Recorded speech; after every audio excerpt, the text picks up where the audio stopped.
think connection was lost for some time. Now I again joined the lecture. Pratibha, Mehak, Yashika, Janvi, I am audible? Yes, ma'am. Yes, ma'am. Okay. So Pratibha, you will monitor the class today. Whenever I'll ask, then you will give me the response. Okay, Pratibha? Okay, ma'am. Okay. तो आज मैं आपको ये बता रही थी कि आज हम डिस्कस करेंगे कि हमारे पास कौन सा टॉपिक जो है वो बुक में कहाँ पे है, सिलेबस के अकॉर्डिंग, और कैसे करना है. बुक है प्रतिभा आपके पास? Yes ma'am. ओके. तो हमारा जो फर्स्ट टॉपिक है हमारे पास ब्लॉक डायग्राम ऑफ 8086. ठीक है. तो ये तो आपने बुक कौन सी है आपके पास प्रतिभा? एक के रे. भूचंडी नहीं है आपके पास? मैम वही है. 3rd addition. हाँ जी हाँ जी. इसमें देखो हमारे पास क्या करना है. हमें फर्स्ट पेज से आप स्टार्ट करोगे. जनरल रजिस्टर्स का एक्सप्लेनेशन दिया हुआ है. आर्किटेक्चर में पूरा का पूरा ब्लॉक डायग्राम करोगे.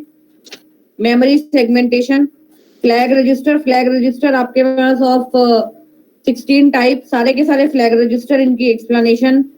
पिन डायग्राम में सारे के सारे आपके आएंगे truth table, description of all pin diagram. ये जो भी मैं बोल रही हूँ ना कि कौन कौन से पॉइंट्स आपको करने हैं कौन से टॉपिक में, ये अपने नोटबुक में नोट करते जाओ. कर रहे हो नोट? ठीक है. तो आपके पास ना एक पिन है रिक्वेस्ट ग्रांट की, RQ और GT. इसमें आप बुक में देखोगे, इसमें एक फ्लो चार्ट बना हुआ है क्यू ऑपरेशन का. रिक्वेस्ट एंड ग्रांट पिन है, क्यू ऑपरेशन बना हुआ है. ठीक है. जो फ्लो चार्ट भी बने हुए हैं पिन डिस्क्रिप्शन के बीच में, वो भी आपके सिलेबस के अंडर आएंगे. मेमोरी सेगमेंटेशन, ठीक है, पूरा कंप्लीट आएगा ये आपके पास. उसके बाद मिनिमम और मैक्सिमम मोड में आपको वॉइस क्लियर. क्या कह रहे हो? वॉइस क्लियर नहीं आ रही आपकी. अब आ रही है? हाँ जी. अरे ना आप थोड़ी देर ना वहां जाके बैठ जाओ. चलो उठो यहाँ से, वहां बैठो. Now voice is clear? Yes ma'am. Okay. तो मैं आपको ये बता रही थी, जो पिन डिस्क्रिप्शन है आपके पास, पिन डिस्क्रिप्शन में जहां पे भी आपको ट्रूथ टेबल दिया हुआ है, फ्लो चार्ट दिया हुआ है, वो सारा का सारा आपको एक्सप्लेन करना है. इसके बाद आ जाता है आपके पास मिनिमम और मैक्सिमम मोड. बुक में देखो मिनिमम और मैक्सिमम मोड के आपके पास इंडिविजुअल डायग्राम्स दिए हुए हैं. दोनों के दोनों ब्लॉक डायग्राम ये भी करने हैं और वेवफॉर्म्स भी करनी है. ठीक है. मिनिमम मोड मैक्सिमम मोड अलग अलग 10 मार्क्स का क्वेश्चन आपके पास आता है. इसके बाद ये भी रीड करोगे आप. मिनिमम मोड में देखो, minimum mode 8088 system, maximum mode system of 8088. तो ये जो मिनिमम और मैक्सिमम दोनों ब्लॉक डायग्राम है बुक में, ये दोनों करने हैं. दोनों के टाइमिंग डायग्राम्स करने हैं. ठीक है. और लास्ट में जो चैप्टर ये कंक्लूड हो रहा है आपका पिन डिस्क्रिप्शन और ब्लॉक डायग्राम वाला बुक में, इसमें कंपैरिजन दिया हुआ है बिटवीन 8086 एंड 8088. ये भी पढ़ना है एक बार आपको. ठीक है. आपका जो यूनिट 1 है ना, 8086 CPU architecture, diagram, data register, address register, pointer, pin description, generating of clock and reset signal, wait state generation, ये सारा का सारा आपके पास भूचंडी का जो फर्स्ट चैप्टर है, फर्स्ट यूनिट है, उसमें सारा ये कंप्लीट हो जाता है. ठीक है. जो चैप्टर 2 है वो तो यूनिट चैप्टर 2 में तो आपके पास जो असेंबलर डायरेक्टिव्स है वहां से ये स्टार्ट होता है. ये यूनिट 3 का पार्ट है. यूनिट 3 का पार्ट है असेंबलर डायरेक्टिव. मतलब आपको क्या करना है, यूनिट 1 के लिए पढ़नी है आपको भूचंडी का चैप्टर 1. ठीक है. ये जो दिया हुआ है ना, generating 8086 clock and reset signals using 8284, ये डीवी हॉल में दिया हुआ है. डीवी हॉल की बुक में है ये topic. Buffering techniques, bus types and buffering techniques. Note करो, unit 1 Bhurchandi plus D V Hall. D V Hall की बुक देखी है आपने? No ma'am. डीवी हॉल की बुक है, काफी बड़ी सी बुक है, इसका बड़ा सा मैम डीबी हॉल में से कौन कौन से टॉपिक करने के बाद दोबारा बताना। डीवी हॉल में आपका ये है generating 8086 clock and reset signals using 8284 wait state generation, और ये बस टाइप्स एंड बफरिंग टेक्निक्स, ये दिया हुआ है आपके पास डीवी हॉल में।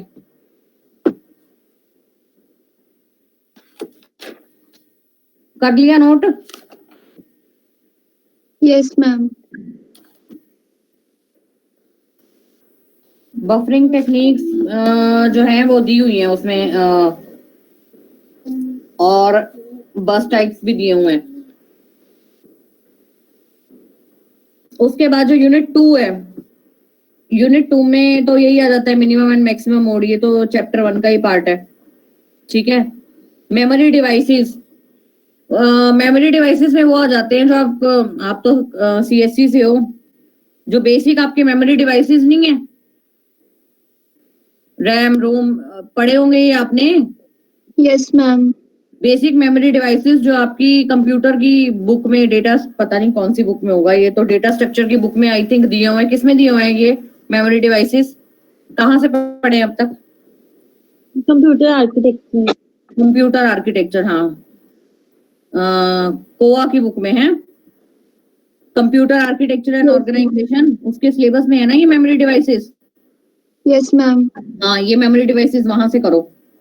उसके बाद read and right min max, ये हो गया हमारा चैप्टर 1 का पार्ट। एड्रेस डिकोडिंग टेक्निक्स, ये भी डीवी हॉल में दी हुई है। DV hall address decoding techniques,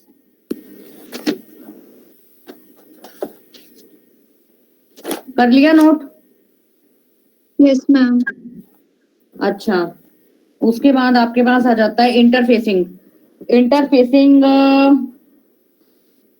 S RAM और डी रैम इंटरफेसिंग, एक मिनट, 149 पेज पे दिया हुआ है ये, शायद मैं चेक कर लेती हूँ एक बार।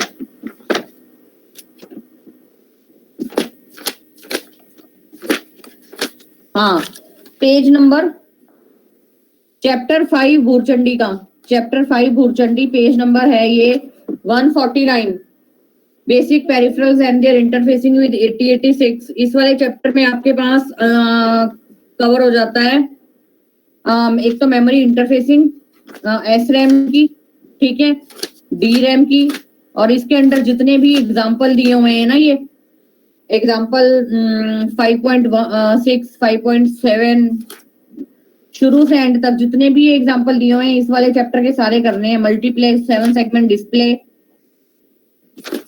ठीक है। Yes ma'am. Ma'am page number repeat करना क्या था? पेज नंबर था ये 145।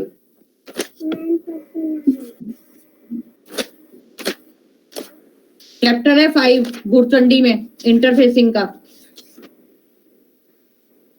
146 146 147 148 से स्टार्ट है मेरी बुक में, पेज नंबर है 148 से स्टार्ट है chapter 5 and it covers the interfacing S RAM D RAM. Clear? Yes ma'am. आगे चलते हैं।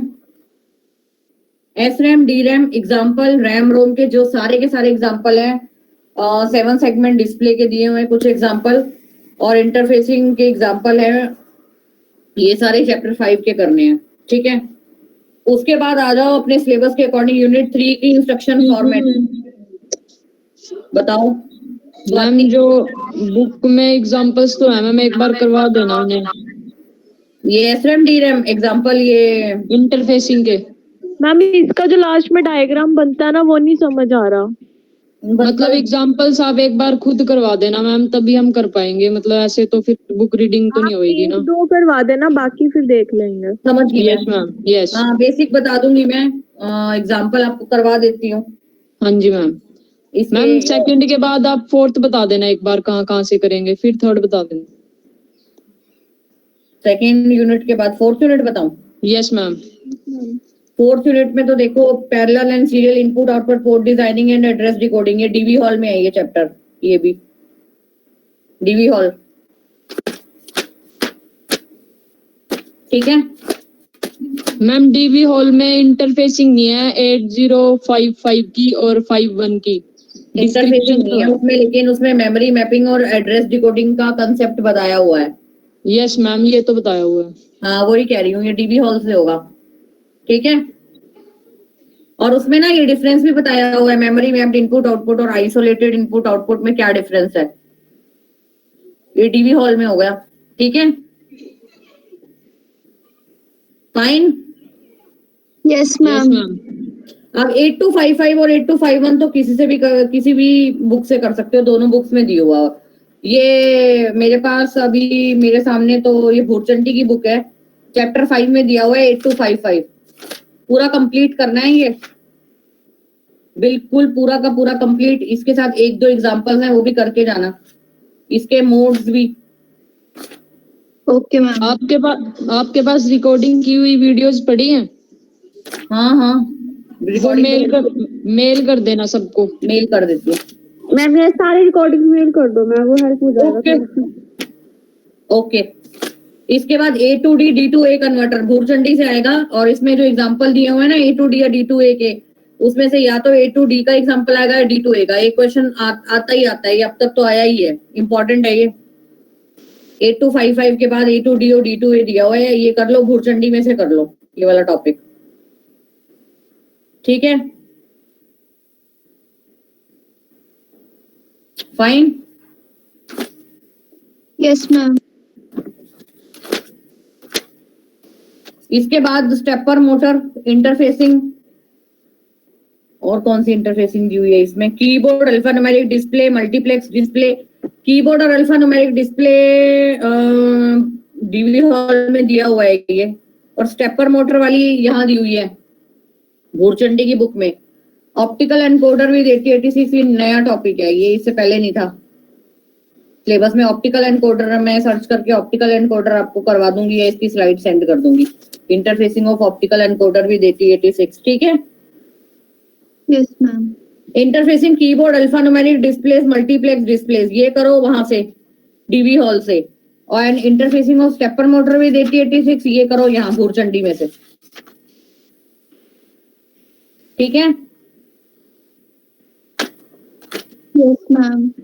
क्योंकि ये जो इंटरफेसिंग है ना अल्फान्यूमेरिक डिस्प्लेस और कीबोर्ड की, ये काफी डिटेल में दी हुई है डीबी हॉल में। मैम आपने लेक्चर में करवा दिया ये इंटरफेसिंग कीबोर्ड की होगी, जैसे अल्फान्यूमेरिक डिस्प्ले हो गया, 7 सेगमेंट डिस्प्ले होगी। 7 सेगमेंट डिस्प्ले का करवाया था 8255 के साथ। मैम ये जो इंटरफेसिंग से काफी मुश्किल डायग्राम बनते हैं मैम, एक बार आपको बताने पड़ेंगे। मैं बताती हूँ इनके डायग्राम करने कैसे हैं, मैं तुम्हें थोड़ा सा अभी वैसे ओवरव्यू बता रही हूँ, वैसे मैं लेक्चर में बता दूंगी। मैम लेक्चर में बता देना अच्छे से। एक मिनट, एक बाउंड्री ले लो इस क्वेश्चन की। ये जो टॉपिक है ना ये मतलब अगर डीवी हॉल से करोगे तो इसमें क्या है, 3-4 पेजेस मिला के इंटरफेसिंग बताई हुई है। आपको कंप्लीट डायग्राम नहीं बनाने, आपको क्या करना है, जैसे कोई एक कंसेप्ट है ना, जैसे कि पिछले डायग्राम में से ये कंसेप्ट है, उसको हमें कनेक्ट करना है प्रेजेंट डायग्राम के साथ। आप सिर्फ एक ब्लॉक बना दोगे और उसका नाम दे दोगे, बस। समझ आ रही है? मैम लेक्चर में एक बार टॉपिक के साथ ये सब कुछ डिस्कस हो जाएगा तो आसानी हो जाएगी हमारे लिए भी। ठीक है, मतलब हम नेक्स्ट लेक्चर ये कर लेते हैं, तो इंटरफेसिंग के लेक्चर, और Yes, दूसरा ma'am. जो आप बता रहे हो इंटरफेसिंग है, मतलब 2 कंसेप्ट आ गए हमारे पास। एक तो इंटरफेसिंग से रिलेटेड लेक्चर, ठीक है। दूसरा वो SRAM और DRAM है ना। यस मैम, इनकी इंटरफेसिंग। Yes ma'am. ठीक है, कल से हम इन दोनों पे काम कर लेते हैं। फाइन। Yes ma'am. उसके बाद है इंटरप्ट DMA 8259 8237। अच्छा ये मैं बताती हूँ।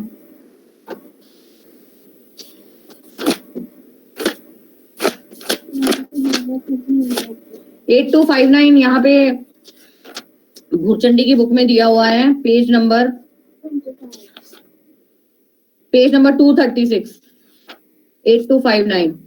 इसका करोगे complete block diagram, control word register, operation mode. इसकी इंटरफेसिंग नहीं करनी, इसकी इंटरफेसिंग नहीं करनी,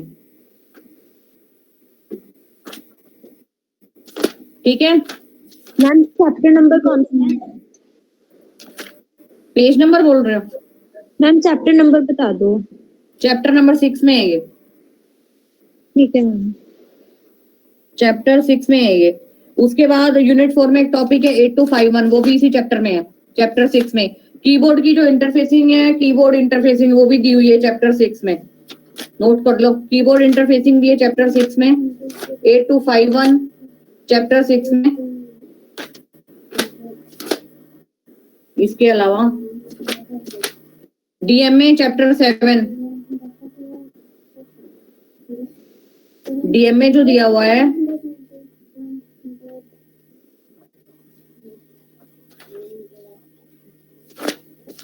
आपकी सिलेबस में लिखा हुआ है 8237, लेकिन होता तो ये 8257 है। 8237, अच्छा 8257 सिलेबस में नहीं है।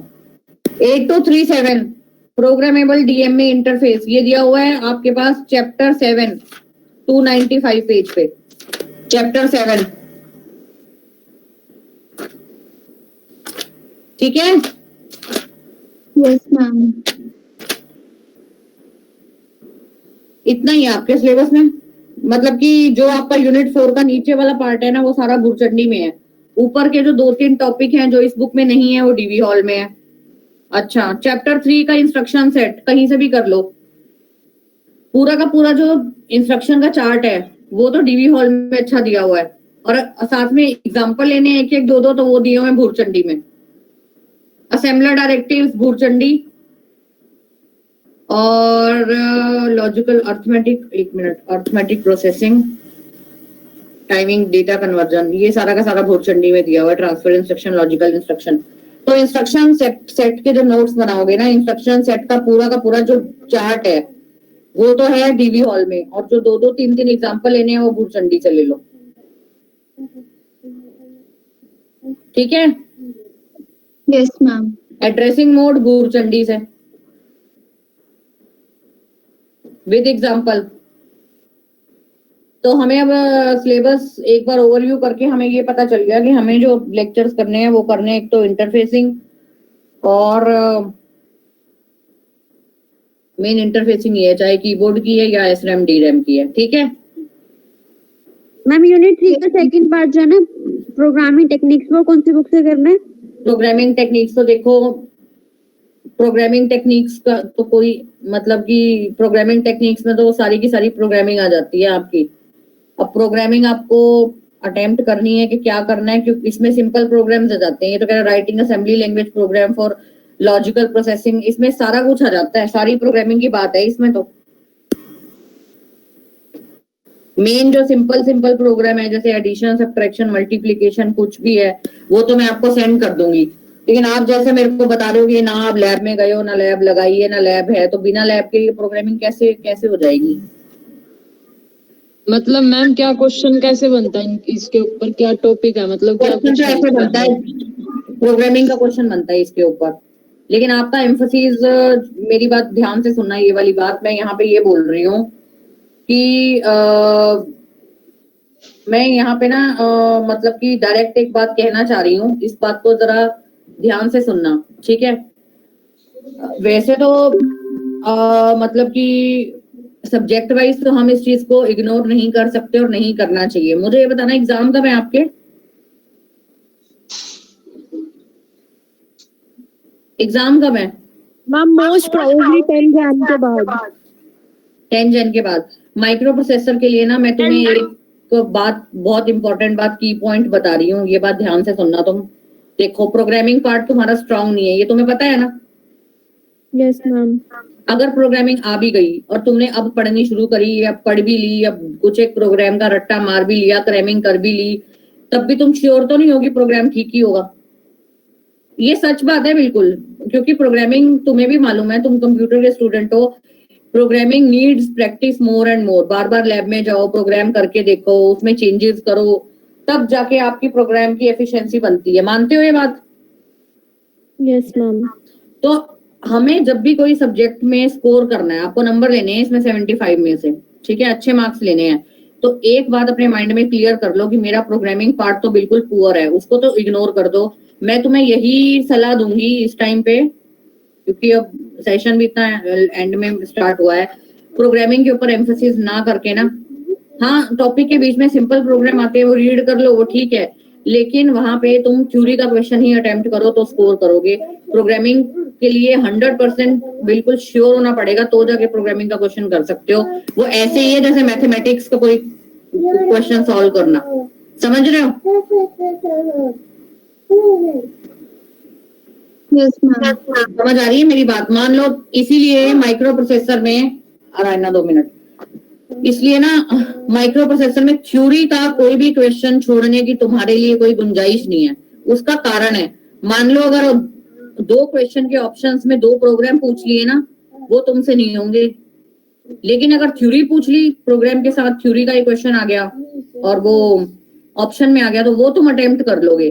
तो यहाँ पे मेरे कहने का मतलब ये है कि प्रोग्रामिंग कई बार तो पेपर बिल्कुल आ जाता है थ्योरेटिकल, ठीक है, लेकिन कई बार प्रोग्राम में कई बार पेपर में 2 या 3 प्रोग्राम्स भी आ जाते हैं और आ भी सकते हैं क्योंकि वो सिलेबस में मेंशन है, लेकिन हमें पता है कि हमारा प्रोग्रामिंग पार्ट इतना अच्छा नहीं है, हम प्रोग्राम अभी इतने ही कर सकते हैं, जैसे इंटरफेसिंग इक्वेशन है या कोई टॉपिक है उसके अंदर प्रोग्राम है, जैसे A2D है D2A है, उसके प्रोग्राम करने हैं, इंटरफेसिंग है उसका प्रोग्राम करना है, वो क्वेश्चन थ्योरी में आ गया और उसके साथ एडिशनल दिया हुआ है एग्जाम्पल के तौर पे हमें प्रोग्राम बताना है, तो वो तो हमें बताना ही पड़ेगा।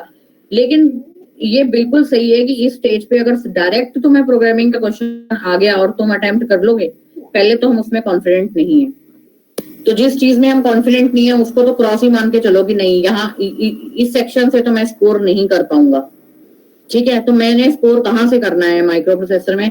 मैंने स्कोर करना है थ्योरी से, और अगर आपको थ्योरी से स्कोर करना है तो थ्योरी का मतलब ये है कि थ्योरी में कोई भी क्वेश्चन आप छोड़ के नहीं जाओगे, चाहे लेंथी है ये टॉपिक्स, मैं तुम्हें बताऊंगी, स्कोरिंग बहुत है।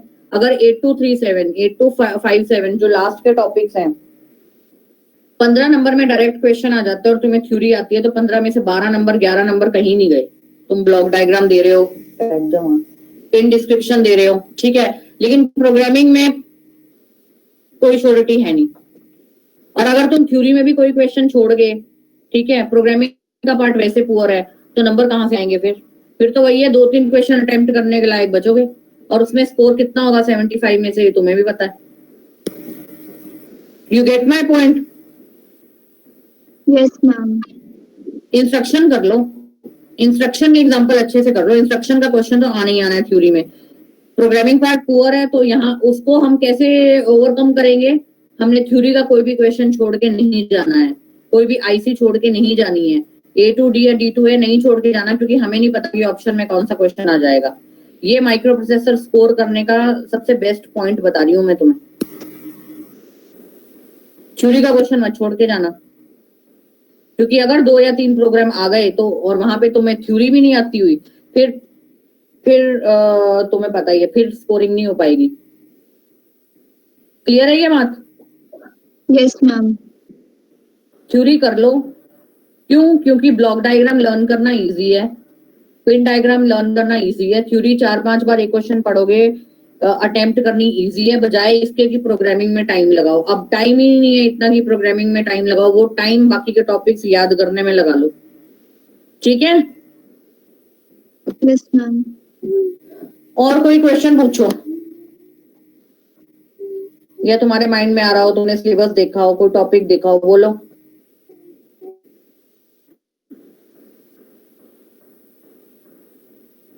कोई भी।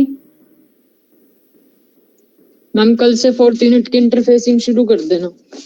हाँ वो मैं स्टार्ट कर देती हूँ, इंटरफेसिंग का क्वेश्चन करते हैं कल से, क्योंकि बेसिक्स हैं, इंस्ट्रक्शंस हैं, थ्योरी है। मैम जो बोलो। मैम जो फर्स्ट यूनिट में फ्लैग रजिस्टर वगैरह है वो सारे लर्न करने हैं। वो तो करने ही है। Okay ma'am. तो फ्लैग रजिस्टर कई बार अलग से आ जाता है 5 नंबर का क्वेश्चन, बड़े क्वेश्चन के साथ आ जाएगा कि एक्सप्लेन PSW।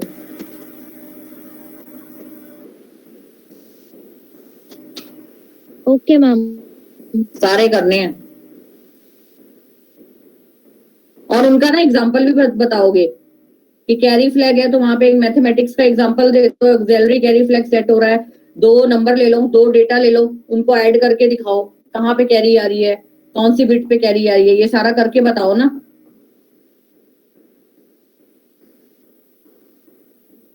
ठीक है,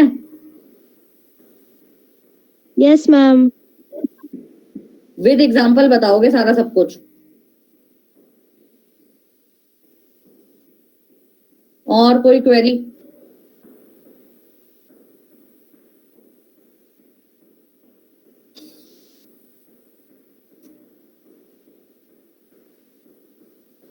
और कोई क्वेश्चन सिलेबस से रिलेटेड?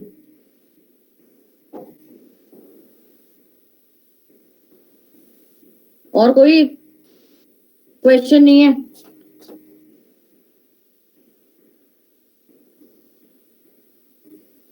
अमन,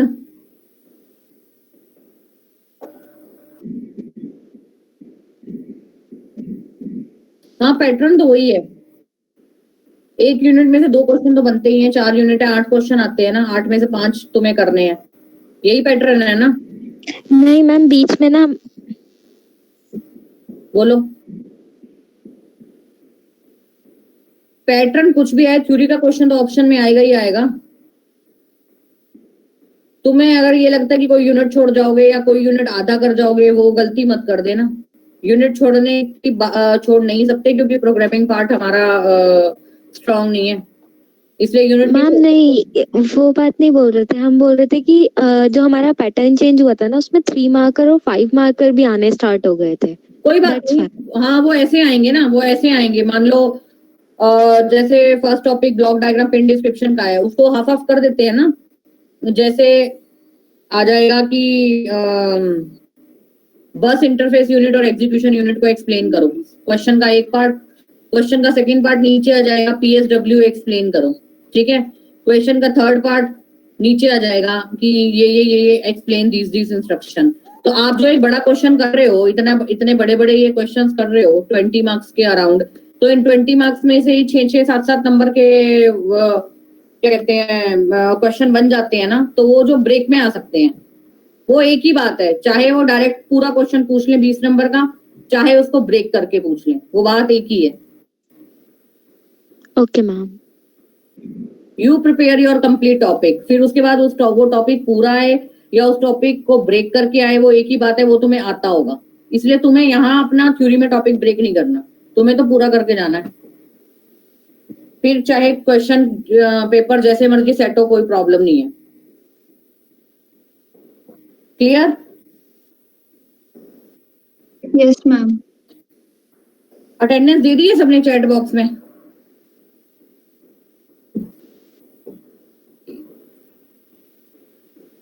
और कोई क्वेरी? हर्ष?